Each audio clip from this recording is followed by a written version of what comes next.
Class 10 আগের দিন তোমাদের জীববৈচিত্র্য বা বায়োডাইভার্সিটি শুরু হয়েছিল। আজকে এটা হবে জীববৈচিত্র্যের হটস্পট। তা বিজ্ঞানী নরম্যান মায়ার্স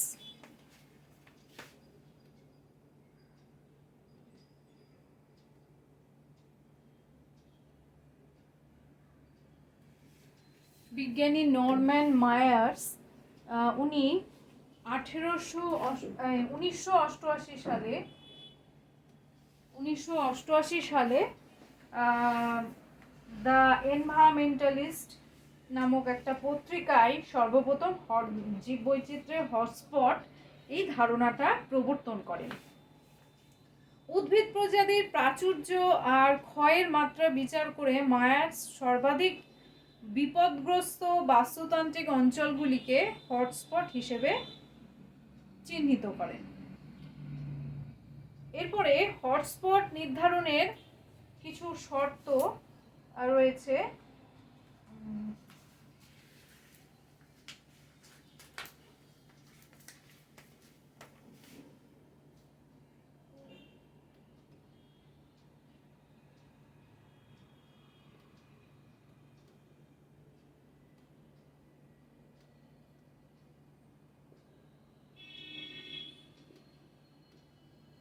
হটস্পট যে উনি হটস্পটটা সম্পর্কে প্রথম মানে ওই কথাটা প্রবর্তন করেন। তারপরে হটস্পট নির্ধারণের কতগুলো শর্ত রয়েছে। শর্তগুলো কি কি না, হটস্পট হওয়ার প্রাথমিক শর্ত হলো এন্ডেমিজম।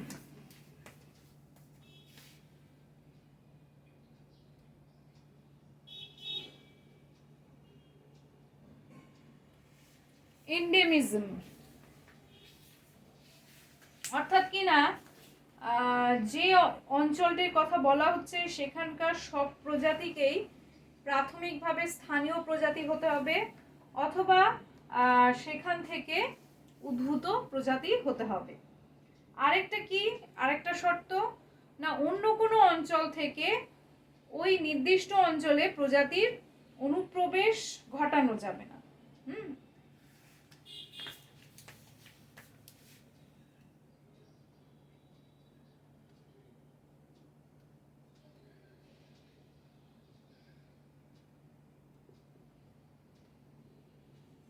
অন্য অঞ্চলে প্রজাতির অনুপ্রবেশ নিষিদ্ধ।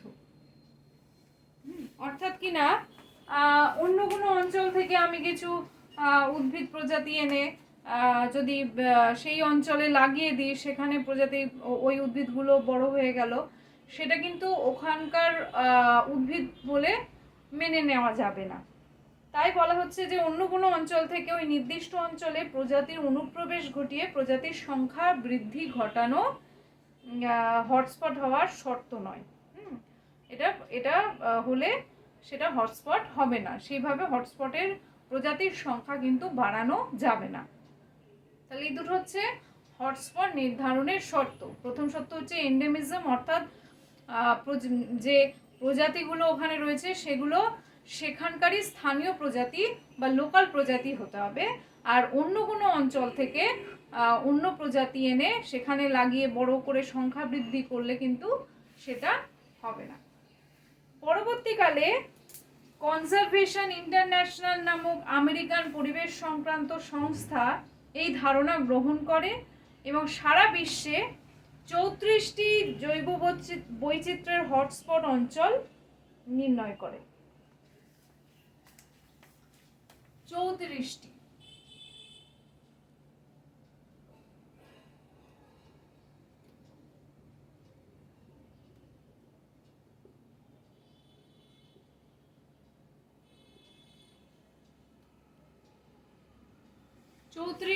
জৈব বৈচিত্র্যের হটস্পট অঞ্চল নির্ণয় করেন এবং এই সংস্থাটি জৈব বৈচিত্র্যের হটস্পট রূপে এন্ডেমিক বা স্থানীয় উদ্ভিদ প্রজাতির অস্তিত্ব থাকবে, যা সমগ্র বিশ্বে প্রাপ্ত সংবহন কলাযুক্ত এন্ডেমিক উদ্ভিদ প্রজাতির হবে 0.5%। আর কি না, হটস্পট অঞ্চলের আদি বাসিন্দাদের অন্তত 70% প্রজাতি যেন লুপ্ত হয়ে গিয়ে থাকে। তাহলে এইগুলো হটস্পট নির্ধারণের এগুলো হচ্ছে শর্ত। এরপরে আমরা আসব ভারতবর্ষের হটস্পট অঞ্চল সম্পর্কে আমরা জানব।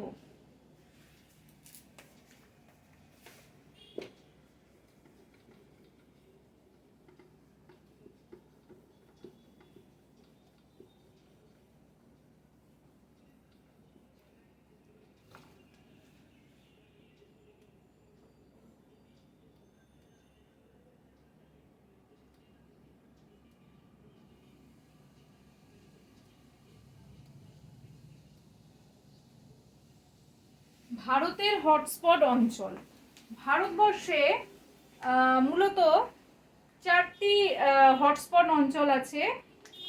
সেগুলো কি কি না, পূর্ব হিমালয়,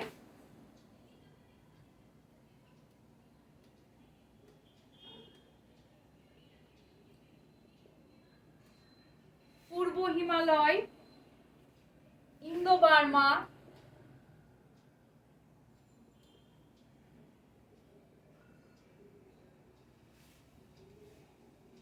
তারপর আছে পশ্চিমঘাট ও শ্রীলঙ্কা,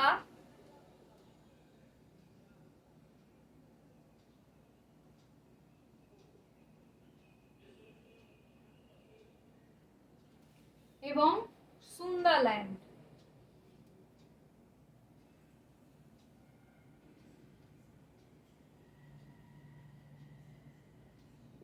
এই 4টে হচ্ছে আমাদের ভারতবর্ষের হটস্পট অঞ্চল। আচ্ছা, এই 4টে অঞ্চল ভারতের কোথায় কোথায় অবস্থিত আমি তোমাদের একটু ছবি দেখাচ্ছি।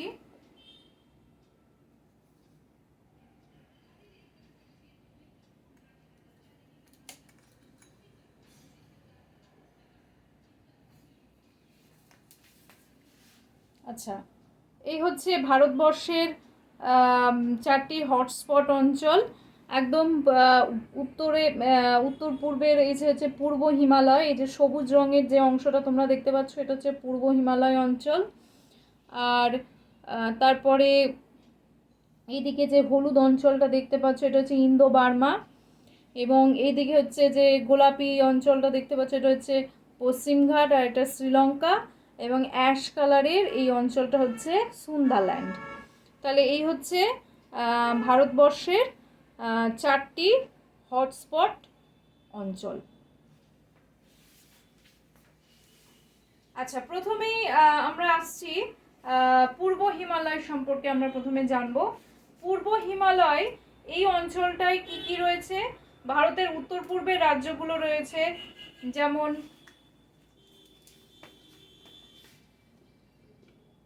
সিকিম, অসম, অরুণাচল প্রদেশ। পূর্বের দিকে উত্তর পূর্বের এই রাজ্যগুলো এই এবং পশ্চিমবঙ্গের উত্তরাংশ এই পূর্ব হিমালয়ের মধ্যে পড়ছে।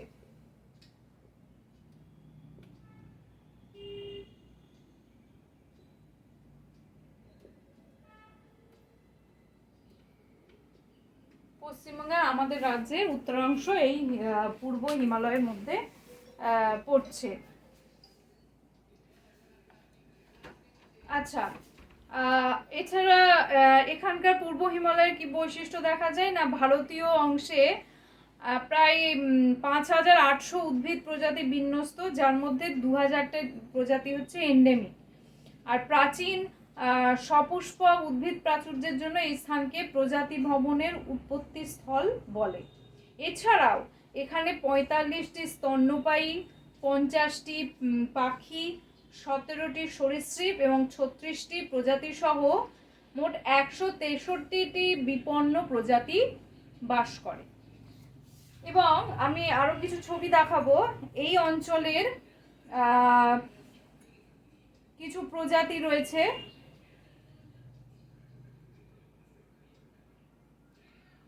সেগুলো তোমাদের দেখাচ্ছি।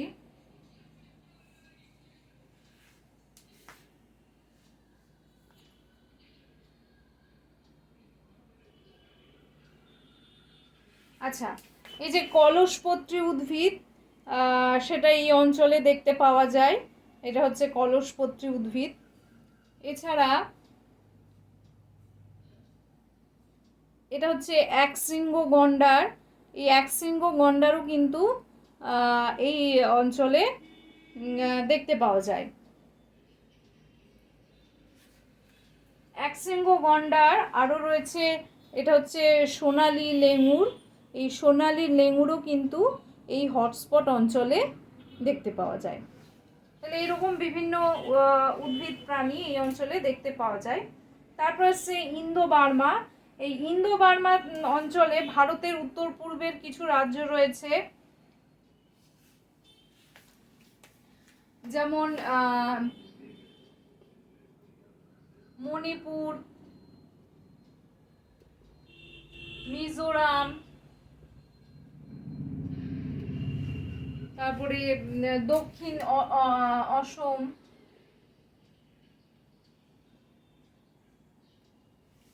মণিপুর, মিজোরাম, দক্ষিণ অসম, এছাড়াও ত্রিপুরা, মেঘালয়,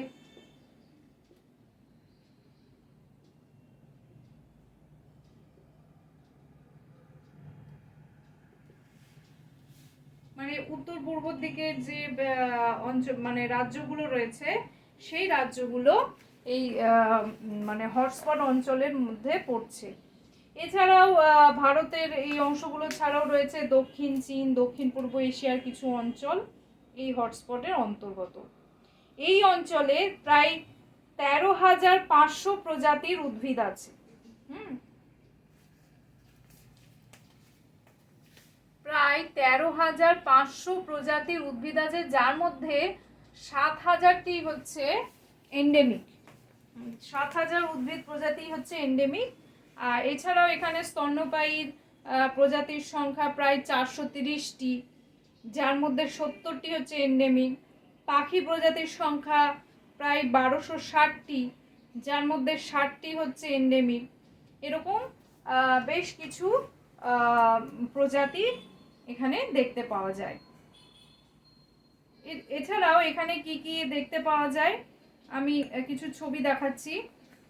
যেমন বিভিন্ন ধরনের অর্কিড এখানে দেখতে পাওয়া যায়। এই যে ছবিটা তোমরা এখানে এখন দেখতে পাচ্ছ, এটা হচ্ছে অর্কিডের ছবি। বিভিন্ন ধরনের অর্কিড এক্ষেত্রে দেখতে পাওয়া যায়। এটা আরেক ধরনের অর্কিড। এটা হচ্ছে আরেক প্রকারের অর্কিড। এরকম বিভিন্ন ধরনের অর্কিড এখানে দেখতে পাওয়া যায়। এই অর্কিড ছাড়াও এখানে যেটা দেখতে পাওয়া যায়, এরকম সোনালী গ্রীবা ময়না, এটাকে বলা হয় সোনালী গ্রীবা ময়না। আর কি দেখতে পাওয়া যায়, সায়ামিজ কুমির। হ্যাঁ, এটা হচ্ছে সায়ামিজ কুমির। এরকম বেশ কিছু উদ্ভিদ আর প্রাণী প্রজাতি এখানে দেখতে পাওয়া যায়। আচ্ছা, এরপরে যে অঞ্চলটা সম্পর্কে জানবো সেটা হচ্ছে পশ্চিমঘাট ও শ্রীলঙ্কা। এই পশ্চিমঘাট ও শ্রীলঙ্কাতে মানে এই অঞ্চলে ভারতের পশ্চিমঘাট পর্বতমালা এবং উত্তর পশ্চিম শ্রীলঙ্কার উচ্চভূমি বিস্তীর্ণ অঞ্চল জুড়ে বিস্তার করে।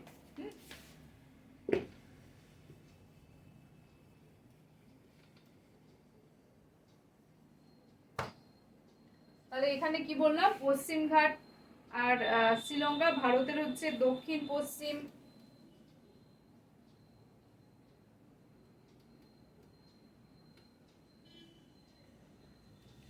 পশ্চিম যে ভারতবর্ষ, সেখানকার দক্ষিণ পশ্চিম ভারতের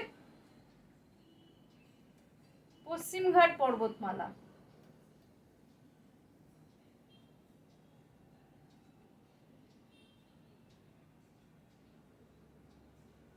দক্ষিণ পশ্চিম ভারতের পশ্চিমঘাট পর্বতমালা এবং উত্তর পশ্চিম শ্রীলঙ্কার উচ্চভূমি।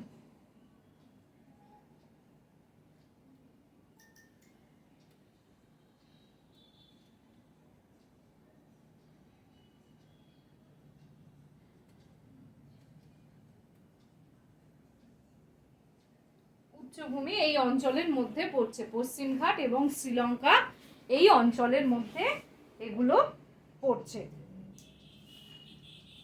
আচ্ছা, এর মধ্যে যে রাজ্যগুলো রয়েছে ভারতের গুজরাট, মহারাষ্ট্র, কর্ণাটক, কেরল, এই রাজ্যগুলো এই অঞ্চলের মধ্যে পড়ছে। এই অঞ্চলে প্রায় 5,000 প্রজাতির সংবহন কলাযুক্ত উদ্ভিদ পাওয়া যায়, যার মধ্যে 17শোটি হচ্ছে এন্ডেমিক। 140টি স্তন্যপায়ী দেখতে পাওয়া যায় প্রায়, তার মধ্যে 20টি এন্ডেমিক। 450টি পাখি প্রজাতি দেখতে পাওয়া যায়, তার মধ্যে 35টি হচ্ছে এন্ডেমিক। তাহলে এরকম বহু উদ্ভিদ আর প্রাণী প্রজাতি এক্ষেত্রে দেখতে পাওয়া যায়। এছাড়াও আমি কিছু ছবি দেখাবো, যেমন কিছু উদাহরণ। এটা হচ্ছে ম্যাগনোলিয়া নীলাগিরিকা, এই ধরনের উদ্ভিদ এখানে দেখতে পাওয়া যায়। আচ্ছা, আর এটা হচ্ছে ইকজোরা, এই ধরনের উদ্ভিদও এক্ষেত্রে এই অঞ্চলে দেখতে পাওয়া যায়, ইকজোরা।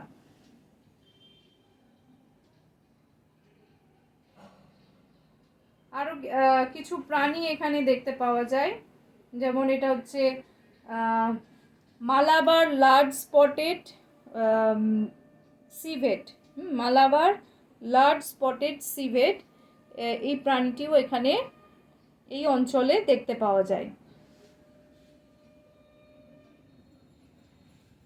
আচ্ছা, এই লায়ন টেলড ম্যাকাক, এই লায়ন টেলড ম্যাকাকও কিন্তু এই অঞ্চলে দেখতে পাওয়া যায়।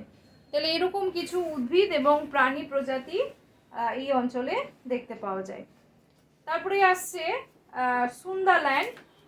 সুন্দারল্যান্ডে হচ্ছে দক্ষিণ পূর্ব এশিয়ার সুমাত্রা এবং বর্নিও এবং আমাদের ভারতবর্ষের নিকোবর দ্বীপপুঞ্জ এই অঞ্চলের মধ্যে পড়ছে।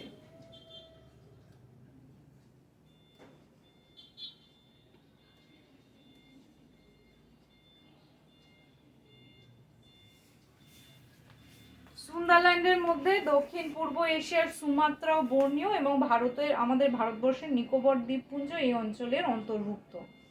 এই অঞ্চলে প্রায় 25,000 প্রজাতির উদ্ভিদ দেখতে পাওয়া যায়। 25,000 প্রজাতির সংবহন কলাযুক্ত উদ্ভিদ দেখতে পাওয়া যায়, যার মধ্যে হচ্ছে 15,000টি হচ্ছে এন্ডেমিক। 380টি স্তন্যপায়ী দেখতে পাওয়া যায়, যার মধ্যে 170টি হচ্ছে এন্ডেমিক। 770টি পাখি প্রজাতি দেখতে পাওয়া যায়, যার মধ্যে 150টি হচ্ছে এন্ডেমিক। এরকম বিভিন্ন উদ্ভিদ এবং প্রাণী প্রজাতি দেখতে পাওয়া যায়। তো এখানকার কিছু দেখাই, যেমন এই ধরনের উদ্ভিদ দেখতে পাওয়া যায়। এটা হচ্ছে সুন্দরী গাছ। এরকম সুন্দরী গাছও এখানে দেখতে পাওয়া যায়। আচ্ছা, আর কি দেখতে পাওয়া যায়? এটা হচ্ছে অ্যাব্রোমা অগাস্টা। এই অ্যাব্রোমা অগাস্টা এরকম উদ্ভিদও এই অঞ্চলে দেখতে পাওয়া যায়।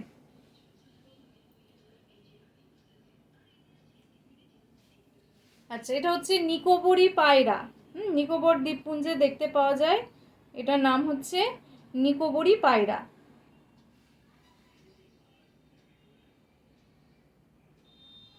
আচ্ছা, এটা হচ্ছে নিকোবরি হর্নবিল। নিকোবরি হর্নবিল এই অঞ্চলে দেখতে পাওয়া যায়, নিকোবরি হর্নবিল।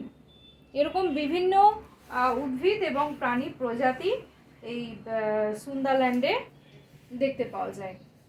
তাহলে আজকে আমরা ভারতের বিভিন্ন হটস্পট অঞ্চলগুলো সম্পর্কে জানলাম এবং হটস্পট কিভাবে নির্ধারণ করা হয়, কি কি শর্তের উপর নির্ধারণ করা হয় সেগুলো সম্পর্কেও জানলাম। তোমরা এটা বাড়িতে ভালো করে পড়বে।